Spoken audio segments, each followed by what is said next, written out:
Hello, I'm Joe, this is The GAC Show, and today we're going to be making delay pedals musical.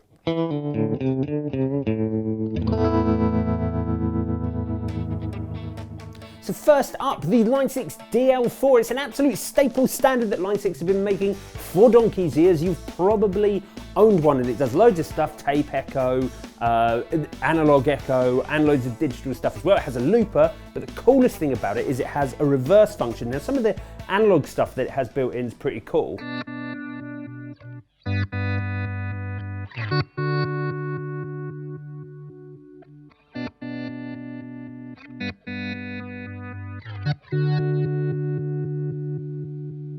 Which can be super duper fun, and the coolest thing is it also has a looper in, so you could play a riff in and then hit the reverse and have your riff go backwards, which is loads of fun. Now using a delay pedal musically of course means more than just using a preset on a pedal, and one of the coolest ways to use it musically is to manipulate it. Analog delay pedals are often capable of these great big dive bombs that you can't really get on digital delays, and I'll show you what I mean. Every single pedal reacts differently. This is the Gauze, this is like a 50-pound pedal, and this is super cool. So if we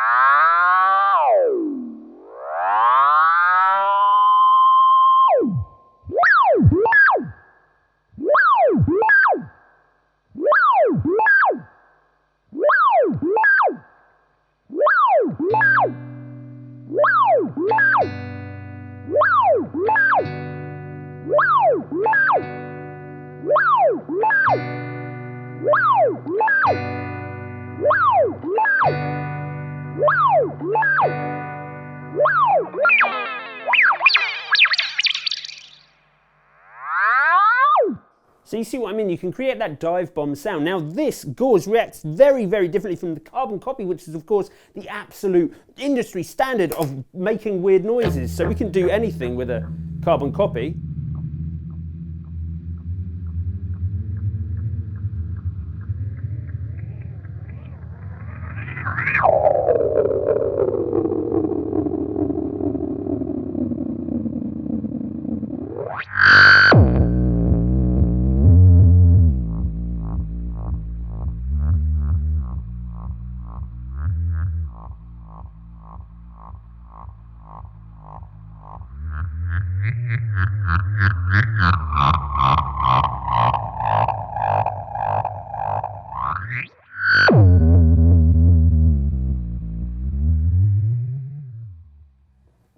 You see what I mean? You can kind of use it like a weird sub-dancey sound, and if you keep the regeneration up, it will keep going. Now what was super cool about the Gauze is I found after I dive bombed it, it was still like retaining some of those audio glitches without it overpowering. The problem with the carbon copy is it gets so loud, so if you're ever trying to use it in a band situation, it's just gonna go crazy. Remember when I said digital delays couldn't do the same thing as analog delays? Let me try that same thing with the trusty Boss DD7. You kind of see what I mean.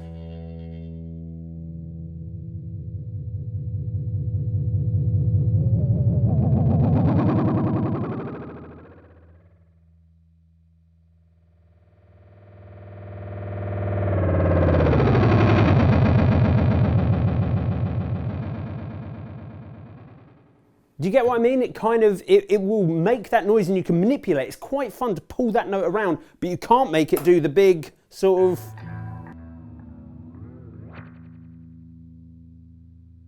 Oh, that didn't work.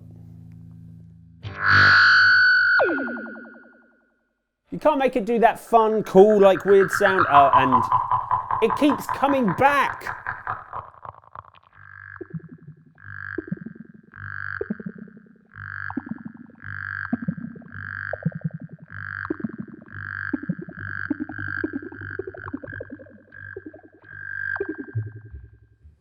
So you can make raindrop noises and everything. Now, the only one I haven't tried out yet, oh no, I haven't done the RE20 as well. Now this is super cool, because here's the problem. Everything I've done, you need to get down on your hands and knees to do. Well, not with the RE20, because it's got this second foot switch, which will kind of do the work for you.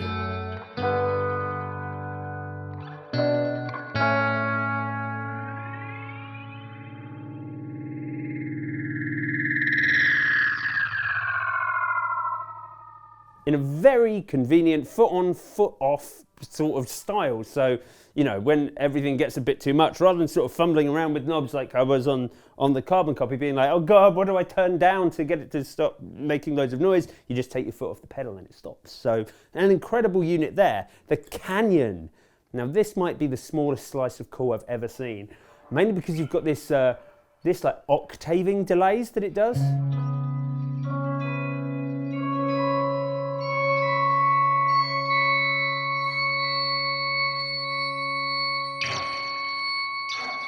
It just goes on forever, which is super cool. And of course you can manipulate this as well a little bit, so.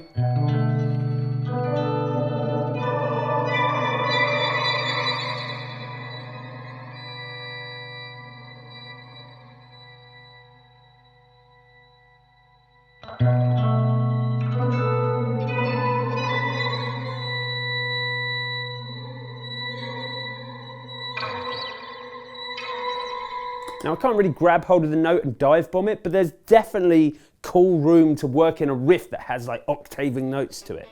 So that was Cooking with Tone, but what delicious audio delicacy should we be dishing up next week? Let us know in the comments below. And if you want to see more videos like this, then don't forget to hit that like and subscribe button, and we'll see you very soon.